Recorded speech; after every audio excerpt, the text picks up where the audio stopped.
Good evening, and welcome to day 3 of the NERx convention, live and in person, if you will, on the internet. I hope everybody's enjoyed days 1 and 2, and tonight should hopefully be no different. Um, and hopefully, we won't have any technical issues like we've had in the past couple of nights, but it's live internet, so just bear with us if we have any issues. So tonight, we're going to get this thing going with a clinic. Our first clinician, he grew up in Pennsylvania town along the Lehigh Valley Railroad, and after going to college at the school in the heart of the Pennsylvania anthracite region, he developed an interest in the railroads and mining industry that served this region. Through his research, he has included or has plans to include many of the region's features on his freelanced HO scale model railroad, the Wyoming Valley. He joined the NMRA in 2005 and is currently president of the Garden State Division, so some of you may have figured out who it is at this point in time, and a director of the Northeastern region. Prior to this role, he served as editor of the division's newsletter and a director for the division. He was also co-editor of the NMRA e-bulletin and published various articles in Railroad Model Craftsman and NMRA magazine. So in case you don't recognize him from last night, we welcome back Chuck Diljak. Hello, everyone. I've pre-recorded my clinic just for the NERx virtual convention. Please be sure to ask all of your questions in the chat windows on Facebook or YouTube, and I'll answer your questions after the video. Brad, I think you can start the video now. Welcome to My Big Fat Clinic, or How to Weigh Cars Like the Prototype. My name is Chuck Diljak of the NMRA Garden State Division. This is not a clinic about the NMRA recommended practice regarding car weights. Instead, it is about scale tracks, scale houses, scale test cars, and their operation. Until the early 1900s, there was plenty of fraud involved with the weighing of freight. There were no standards, inspections, or regulations regarding the weighing of freight by the railroads. As a result, many customers were overcharged by the railroads, and many litigation claims were made. In 1913, the American Railway Association issued the track scale specifications and rules as a result of their findings. This document contained recommendations on the construction, operation, location, and maintenance of track scales. In general, what railroads need to weigh are commodities. A carload of a commodity could vary in weight from car to car significantly. This is unlike products where the customer knows the weight before it is loaded onto a car, such as appliances. When railroads installed scales, they were typically located close to where the cars were loaded. My HO scale layout is the Wyoming Valley Railroad. My interest is in the anthracite region of northeastern Pennsylvania. The layout features the large anthracite colliery that you see here. Everything in this scene, from the scale house on the far left to the powerhouse on the far right, is part of the colliery. But why did I add the scale house? Remember my point earlier about railroads installing scales close to where cars are loaded. When I researched anthracite mines as I built my model, I discovered that many had two scale houses, one on either side of the breaker. This portion of a Sanborn map is the Dorrance in Wilkes-Barre, Pennsylvania. The image on the left shows the large breaker, which is where the mine run coal is processed, breaking it into smaller pieces, separating the mine refuse from the coal, sorting the coal into various sizes, and loading it into hoppers. When I zoomed into the map, I discovered the two scale houses on either side of the breaker. The first weighs the car when it is empty before it enters the breaker to be loaded, and the second weighs the car after it is loaded and exits the breaker. So let's start this project by building an operating scale track. In addition to discovering the scale houses during my anthracite mine research, I have also been active in the NMRA Achievement Program. One of the certificates I was interested in obtaining was civil, and one of the requirements for civil is to scratch build 3 track components. When I looked at the form for civil, I discovered that there is an option for a scale track, which is also a form of a gauntlet track. There are gauntlet tracks that only have points, and gauntlet tracks that only have a frog. A scale track only has points. But not only did I build the scale track for civil, I also built a scale house and a scale for the structures category and an idler car for the cars category of the NMRA Achievement Program. You may be wondering about that idler car. I will cover its use later in the presentation. Of course, after I built my scale track, one of the magazines published an article on building a scale track using a fast tracks jig. I also built my scale track using a fast tracks jig, but my approach was different. The tools I used for my scale track were a fast tracks turnout jig, point form, and stock aid. In addition, an NMRA gauge is a must to check your work. I also used HO and HON3 gauges. Other than these tools, a supply of rail, railroad ties, and PC board ties from fast tracks were used to build the scale track. When building the scale track, I used both sides of the fast tracks jig, since there is a left-hand and right-hand diverging route on either end of the scale track. I cut ties for the proper length, depending on their location. The middle 5 ties are for the scale and are the longest. The first stock rail is at the bottom of this image and is for the through track. I located and filed notches in the stock rail where the points will meet it when in operation using the stock aid jig. Using the point form after cutting a section of rail to length, I filed the rail to create the points on either end for the second rail for the through track. The points were soldered to the throw bar. You may have been wondering what the HON3 gauge was for. I modified mine to fit Code 83 rail. They were originally for Code 70 rail and would not fit over the Code 83 rail heads as you would expect. I created a second rail exactly like the first rail with points on either end, but this one is used for the scale track. Using the HON3 gauge, I held this rail in place using the first point rail as an anchor, but I did not solder the points to the throw bar at this point in the construction. Using the second point rail that was installed as an anchor and an HO gauge, I installed the second stock rail. This stock rail is the second rail for the scale track. At this point, I could solder the points for the scale track onto the throw bar. I checked the gauge of both tracks using the NMRA gauge. I also used the gauge to check the points on either end when in the diverging and normal routes. And here you see an image of the scale track installed, with wood ties filling the spaces between the PC ties. You can also see the scale in the center of the image, with only the rail for the through and scale tracks visible. Since I had limited space for the scale track on my layout, it did create a challenge in my operations. If I had the space, I would have built it longer, where there would be at least one full car length in between where the scale track begins to curve towards the through track and the end of the scale. In the previous slide, you may have noticed a concrete pad above the scale. This is the base of the scale house, which is the topic we will cover next. If you visit the Historic American Building Survey and Historic American Engineering Record on the Library of Congress website, you will find drawings and photos of the scale house and track located in Scranton, Pennsylvania. This shows a nice diagram of all the components in the scale. There are the main levers in 4 locations. There are beams that run the length of the scale track, and the load on these beams are transferred to the main levers. From the main levers, the load is transferred to the 2 center and 2 end extension levers. From the extension levers, the load is transferred to the transverse lever.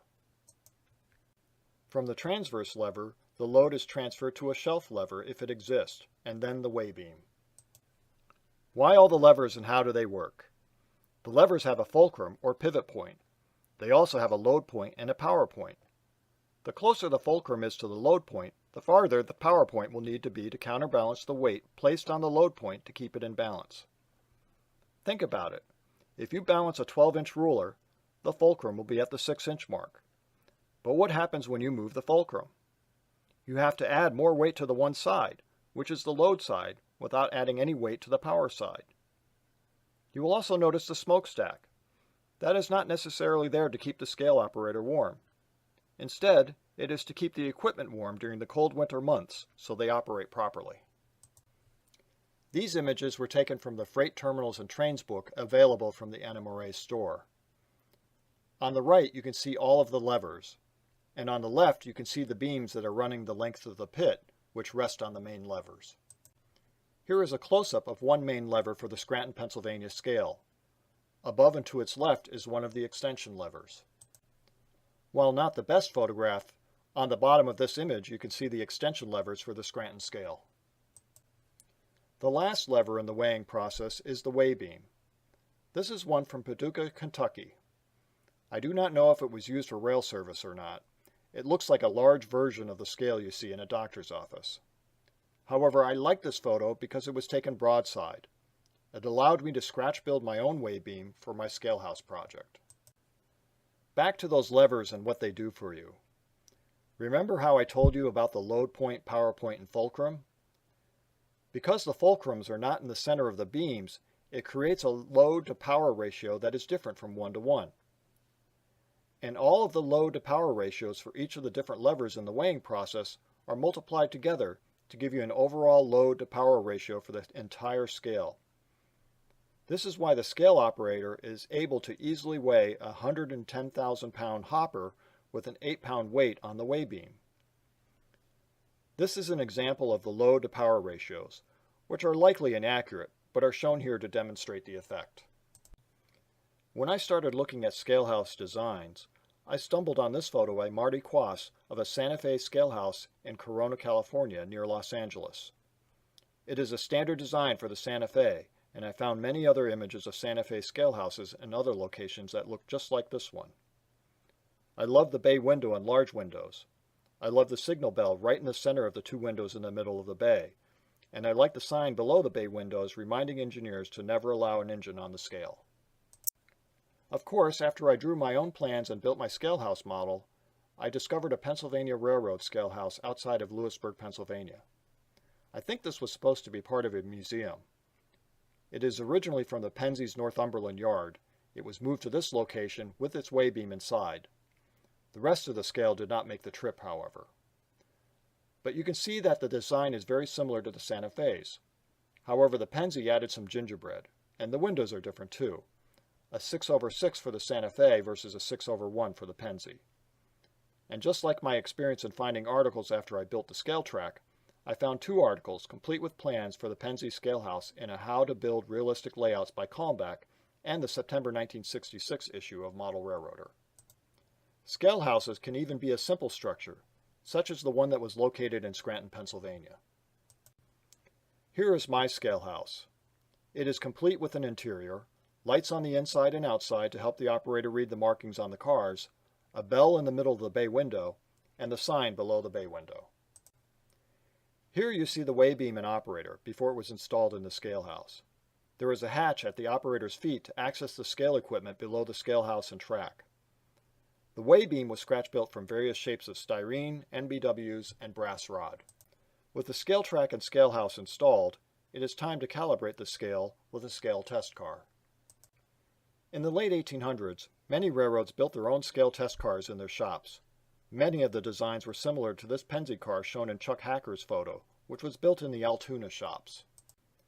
Like the prototype, if you want to scratch build your own car, Chuck Davis explains how he built his model of a car built by the Lehigh Valley. You can find his article in the September 2012 issue of Railroad Model Craftsman. Probably the most commonly recognized scale test car are the ones that were produced by Baldwin Southwork in Philadelphia beginning in 1925, as shown in this John Leopard photo. This 13-foot long and 9-foot wide car was built with a 30,000 pound weight as the minimum, in 10,000 pound increments. The standard was an 80,000 pound car. The car was cored to weigh 66,000 pounds, and a hinged cover compartment ran the length of the car and held additional weights. The sides of the car also had doors for compartments that held tools. The car was designed with a sloped top and curved corners to prevent the accumulation of debris, which would change the car's weight. The car normally only had a handbrake, which was used when it was in operation. The car normally did not have air brakes, since that could also change the weight of the car. When the car was moved in a train, it was placed on the rear of the train ahead of the caboose. The reason for this is due to only being 2 axles. There was more of a risk of a derailment.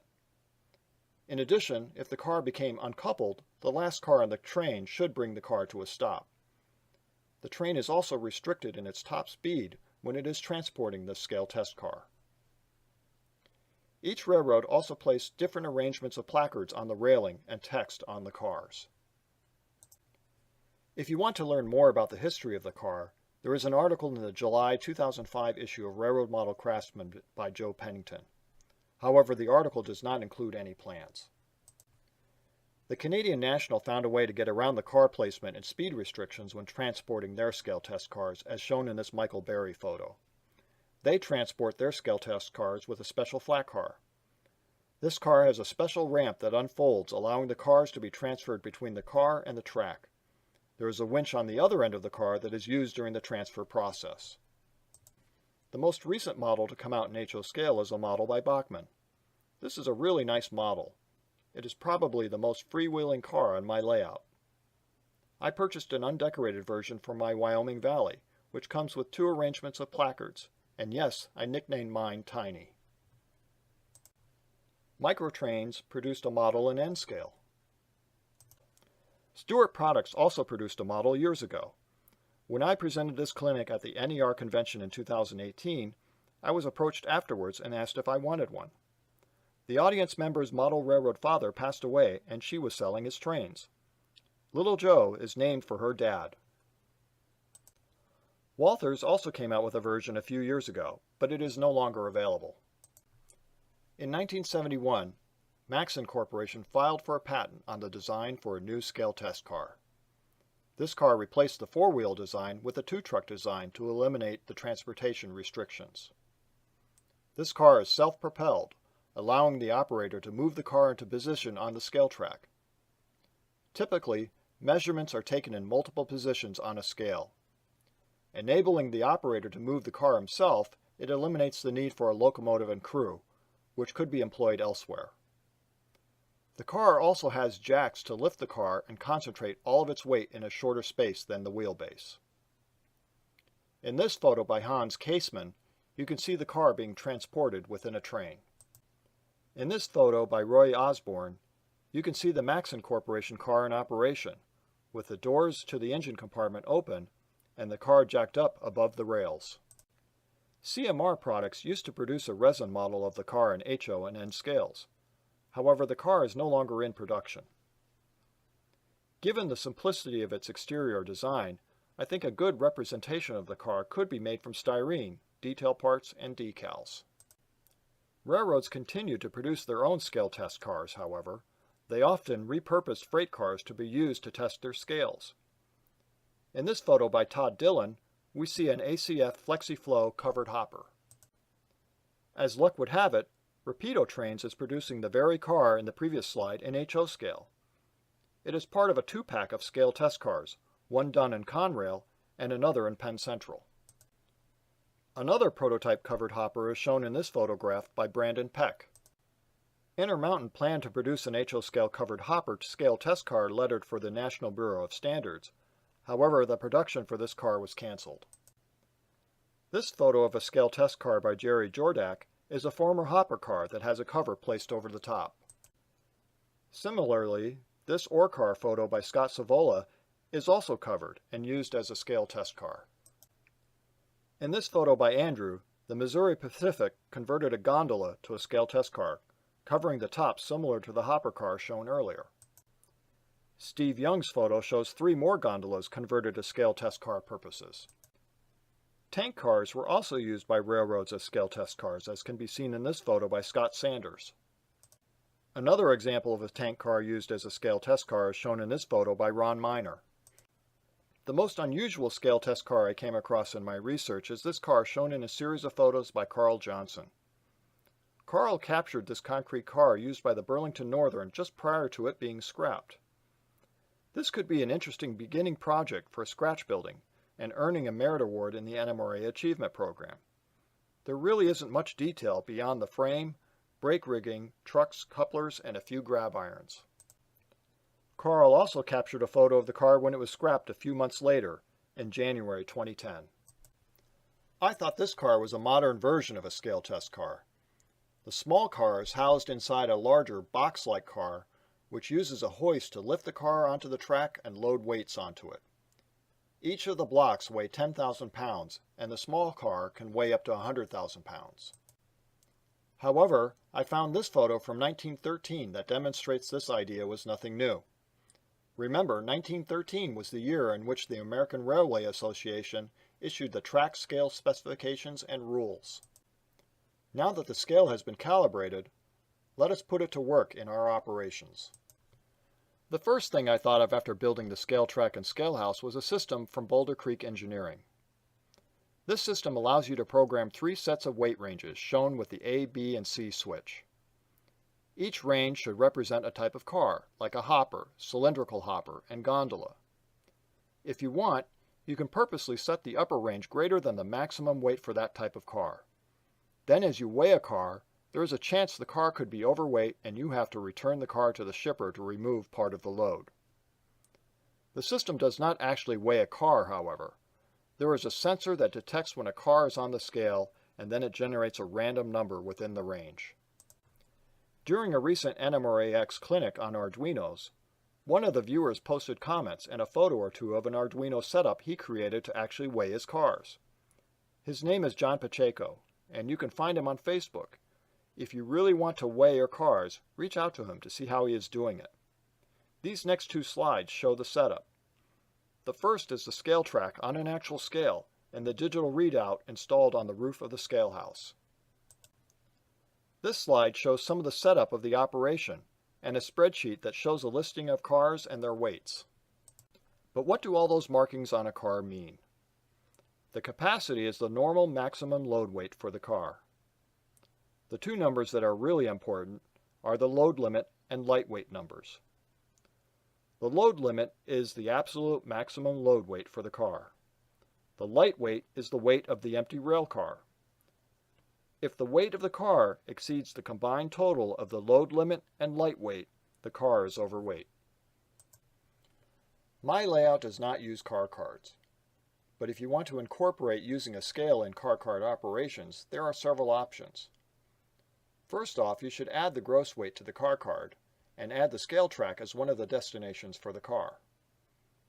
I have noted operations that insert a colored slip of paper with the weight of the car into the pocket of the car card after it has been weighed. One color represents its being overweight, while another color represents it not being overweight. You could also write the weight on the car card, but that seems destructive to the cards.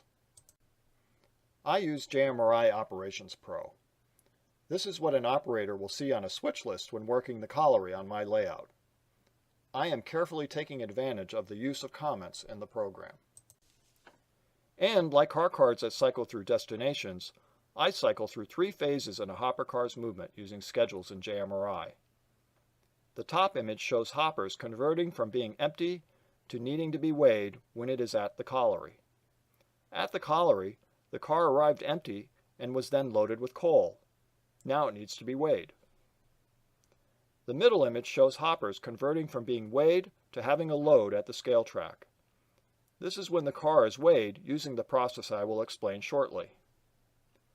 The last screen shows hoppers converting from a load back to being empty when it is at a coal distributor, in this case Fenimore. The car unloaded its coal and is now ready to be used for another load. Then the cycle starts all over. In that same NMRA book I noted earlier, I found this passage. At 4 miles per hour over a 46-foot scale, the rate is equal to about 6 cars per minute, and at 5 miles per hour to about 8 cars per minute. As many as 10 per minute have been weighed by a skilled weighman. 6 cars per minute is 1 every 10 seconds. 10 cars per minute is 1 every 6 seconds. I decided to explore having a scale operation based on the time it takes to weigh a car. And if I could do that, I thought 1 every 8 seconds would be a nice compromise. Today, I would explore the world of Arduinos to accomplish this goal, but I found a simple timer circuit instead. What is unusual about the circuit is the button that starts the circuit. This button is normally closed, unlike most that are normally open. When the button is depressed, it turns on the red LED, and after 8 seconds, the red LED will go out and the green LED will light. There is an adjustment in the circuit to increase or decrease the time. This is a mock-up of the scale track control panel on my layout. The switch and two LED indicators on the far left control the left-hand points on the scale track. The switch and two LED indicators to the right of the first set control the right-hand points on the scale track. The next two LED indicators are the red and green indicators in the timer circuit. The red button is the reset button on the timer circuit, and the switch on the far right is the off switch to the scale track system when it is not in use. Let's run through a cycle of how the system works. The top diagram shows the panel when the system is off. The green indicators for the points show that they are aligned for the through tracks. After turning the system on, the green indicator light will turn on. This is a signal to the engineer that he can move a car onto the scale. But before the engineer can do that, he needs to change the position of the points. The top diagram on this screen shows the indicators are red for the points. This is the signal to the engineer that the points are aligned to the scale track. Moving to the bottom illustration, the engineer has moved a car onto the scale and hit the red reset button. This changes the timer indicator LEDs from green to red. The top diagram shows the timer indicator LED turning back to green. This is an indication to the engineer that the car has been weighed and can be moved off the scale. The bottom diagram shows that the engineer has moved another car onto the scale and hit the scale's red reset button, which changes the indicator LEDs from green to red again. Over the years, technology and methods have changed. Originally, cars were weighed using the static process, meaning the car is stopped on the scale while it is weighed. More recent technology allows cars to keep rolling across the scale as they are weighed, known as the weigh-in-motion method. Modern scales are single track and allow an engine to cross the scale, but it cannot stop. Older scales are gauntlet tracks, consisting of a through track for engines and a parallel set of rails for the scale track to weigh the cars on the scale. Engines must never travel on the scale track. In the scale track operation, you may want to incorporate using an idler car to safely push cars onto the scale and eliminate the risk of the engine traveling on it. Two more points to make before I show you two ways of moving cars over the scale track. Should a car be completely isolated on the scale track? According to the book, based on practical experience, proper care being exercised, correct weights can be determined on track scales by weighing cars coupled at both ends, coupled at one end, or uncoupled at both ends. And if your car is longer than the scale, how do you weigh a car? From what I have been told by a railroad engineer, they weigh each truck of the car and add the two weights together. Let's run through an example of weighing cars using the through track. In this first image, I have two cars that have already been weighed on the right. There is a car that just finished being weighed on the scale, and I have one more car to weigh just in front of the engine. Normally, I would park the last car on the scale track if there was enough length between the points and the scale. Since I had to compress my scale track, I could not do this and shove the car partway onto the scale. Then I backed the locomotive past the points. After throwing the points to the through track, I pulled the engine forward and coupled onto the last car. The couplers are offset, so a little bit of help is needed with a skewer to couple them. The car is pushed onto the scale and the engine is uncoupled. After the car is weighed, the engine returns to couple onto the last car, and it pushes this car off the scale to couple onto the other weighed cars. The engine pulls the cars back through, stopping to uncouple from the last car when it is safely off the scale. The engine uncouples and backs up past the points. The points are thrown back to the scale track, and the engine pulls forward to recouple to the cars. The engine pulls the cars through past the points using the scale track before returning the points to the through track. Remember my idler car? I decided I wanted to build one car for my scale track operation. This is the same setup as before, where two cars that have already been weighed are to the right, one car just finished being weighed on the scale, and there is one more car to be weighed. The car to be weighed is separated from the engine by an idler car. The engine pushes the car off the scale and couples it onto the other two cars that have already been weighed. The idler car travels partly onto the scale in the process. The engine pulls the idler car and the last car back, leaving the last car on the scale. The idler car travels with the engine beyond the scale. After the car has completed the weighing process, the engine and idler car couple onto the last car, pushing it forward until it couples with the other weighed cars. The engine pulls the cars past the points, using the scale track before returning the points to the through track. Here are the key takeaways from my presentation. The scale track does not need to be operational. If you do not want to build a scale house from scratch, there are kits available. Walthers, for example, has a kit that can be built into one of two versions.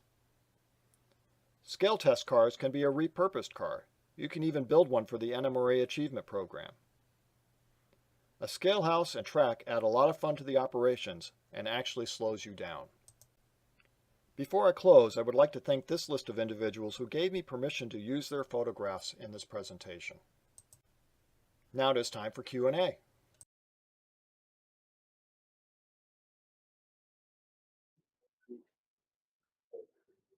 Well, Chuck, that was a great clinic. I learned some stuff I had no idea about scales and cars and so forth. But anyway, we've got a couple of questions that have come up, Okay, and great.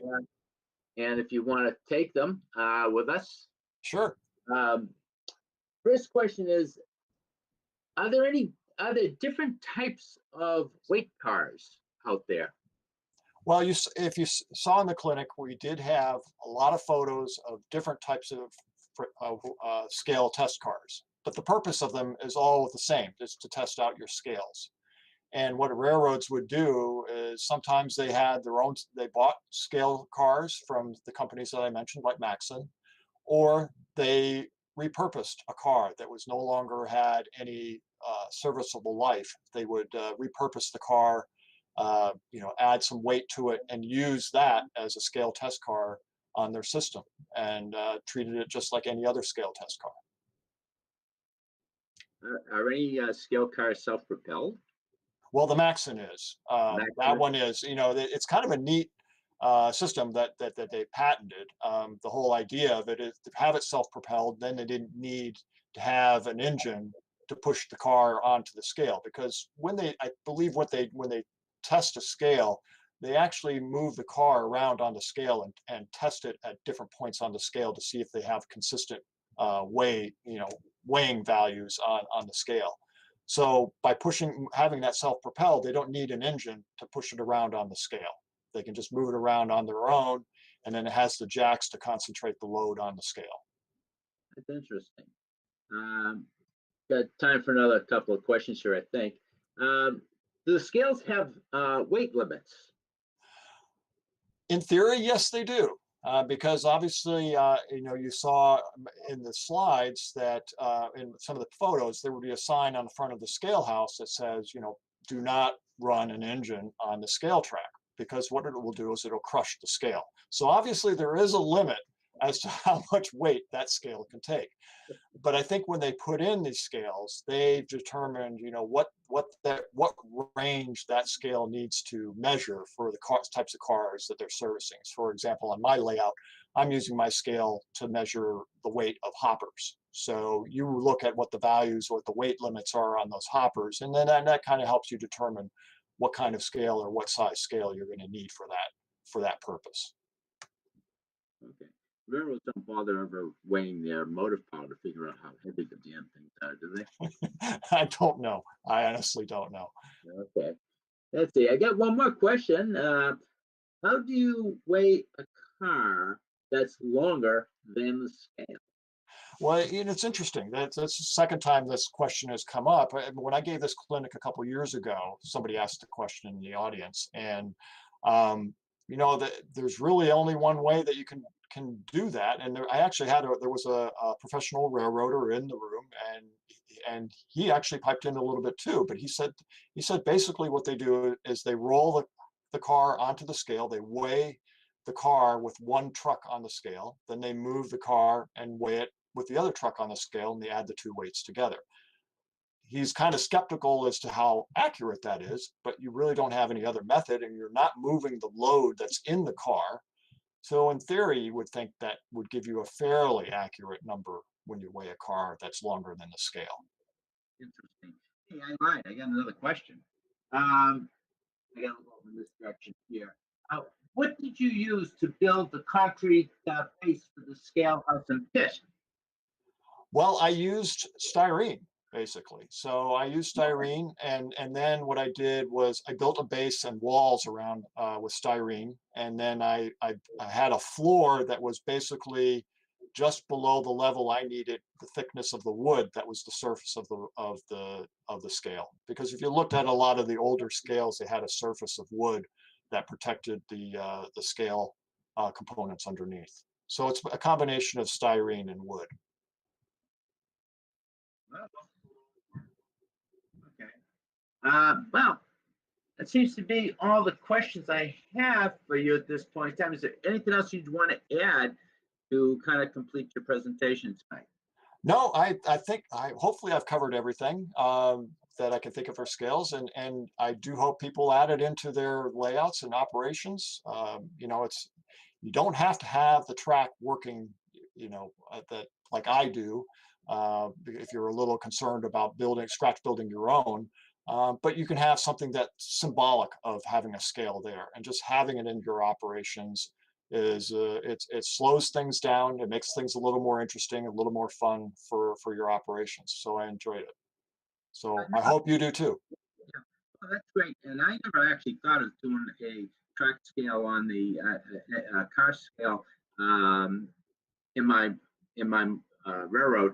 I do have actually a truck scale that I built for a transflow terminal, but I never gave any thought of, gee, I should put in something for my car. So, you know, there's another project for me to go try out. So thank you for the suggestions. There you go. All right, Jerry. I look forward to seeing it. Yeah, one of these days we'll get together. All right, so I think we're set for this section. Brad? Yeah, okay, no problems. We'll get the next clinic rolling shortly, and we'll head over to some slides. Okay, guys, we're offline, so to speak.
Well, welcome back. Our next segment is a video, if you will, or slideshow of the Marshfield and Old Colony Railroad, and it's a L-shaped 8-foot by 16-foot switching layout.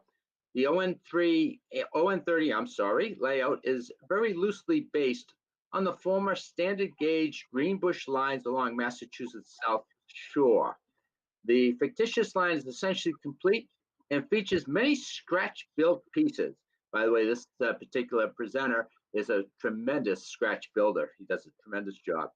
The December 2020 photo in the NMRA calendar features a scene from Mike's layout. So let's welcome Mike Tyler.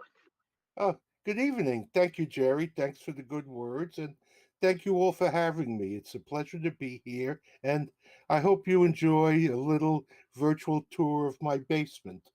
Brad, please start the video.